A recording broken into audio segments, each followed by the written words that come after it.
See, my grandfather's name is Professor Lee Bachi.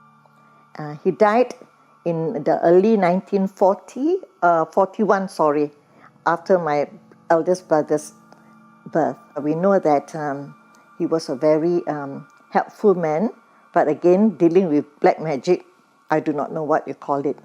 But through his black magic, he helped a lot of people. And I specifically remember he helping those escorts from getting clients. Like he'll do the, I do not know what, the yellow cloth where you put the red stamp on it, and he asked them he'll say some prayers with it, and then he will ask them to burn it and drink it. And in that way, they can get clients for themselves. I really don't feel good. Is anyone here? What did you find? You are listening to Supernatural Confessions. So my grandfather used to keep a skull in one downstairs. What do you use a name for it? Tengkorak, they call it. That means a human skull. And he used to feed it with chicken blood, the blood from the chicken. So every night he will feed this skull with some, and it's a very dark room. It's completely dark. And but later on, another family, after my grandfather passed away, another family lived there inside that room. And it's a Malay couple. And they had some experiences as well after that. Because I remembered this auntie that we called. She says that she used to see the kerosene lamp moving about. And another instance also, one of her parrots passed away. The parrot was fine, but next morning, or in the middle of the night, they heard this little bird screaming like for help and all that. And next morning, found that bird dead. And I think it's also due to these spirits. And I remembered this room is just next to our kitchen in Pasir Panjang where we live. And the kitchen is a very big kitchen, but it's very dark. So, and next to the kitchen is the toilet. So when Mom wants to ease herself at night, Mom used to go downstairs from our house upstairs. And she used to tell me that whenever she passed that room, she would see a lady standing at the foot of the big clay pot where they put water in. And a lady without any legs, only the body of the lady, smiling at her. That's what my mom used to tell me. I was a senior telecoms operator. I remembered the first time when I experienced something not right. Everybody has got a time to go for their tea break, our lunch or dinner break, I should say. This time I was being relieved to go for my break around 6:30 in the evening.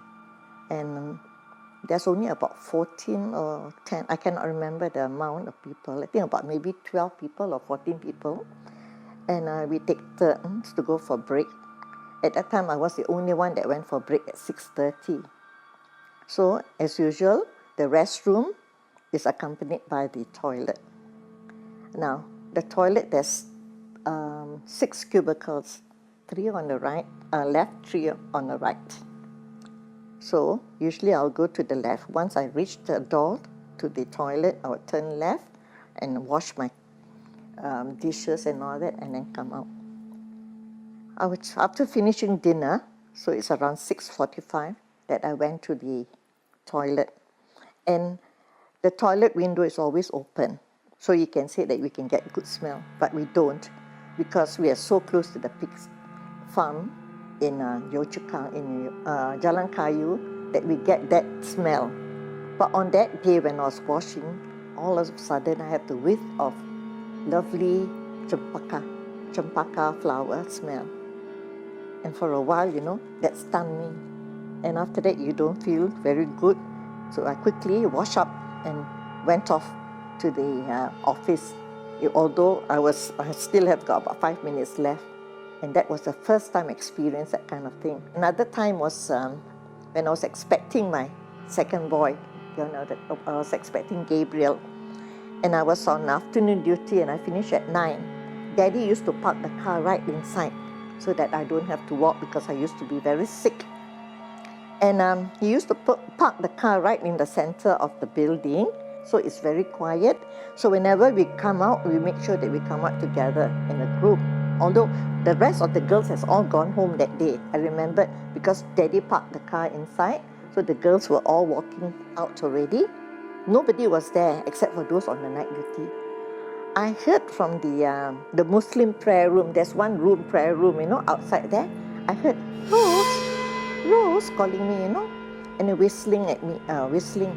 So I felt, I don't feel that good. So I just didn't want to say anything. I went into the car and Daddy drove us home. Was it your name or was it like a burglary? No, Rose. No, it's Rose. Rose, because they call me Rose, you see. Yeah. So the security guard, we used to have 2 security guards at night. And they used to tell some of the male staff that they used to see a lady walking at night with a baby, and they say that it's so common to them that they just, for them it's a norm, she just let her go and come back. When she feels like walking, she will walk, not really right in front of them, but they could see her sliding away and then sliding back, not walking, floating. That is what I was told by the security. Whether it's true or not, that's another thing. You have to take it. Yeah. And what made them think it was a ghost? Who wants to go there in the middle of the night with a baby? Tell me. And there's nothing there. It's a quiet. The whole area that Yio Chu Kang, where I work, is so desolated. Nobody is there at night. There's only aerials. And then there's, I think, some houses, attic houses, I remembered on the right-hand side those days.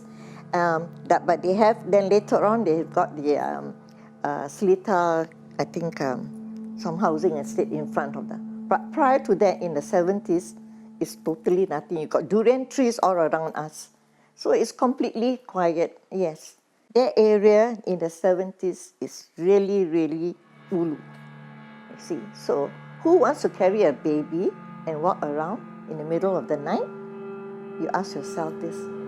Thank you everyone for listening to this old lady. I hope you all will be enlightened by what I said. And yes, take everything with a pinch of salt, but I'm telling you whatever I saw and hear is nothing but the truth as far as I'm concerned. Thank you and God bless each and every one of you. Bye. And this light is so irritating.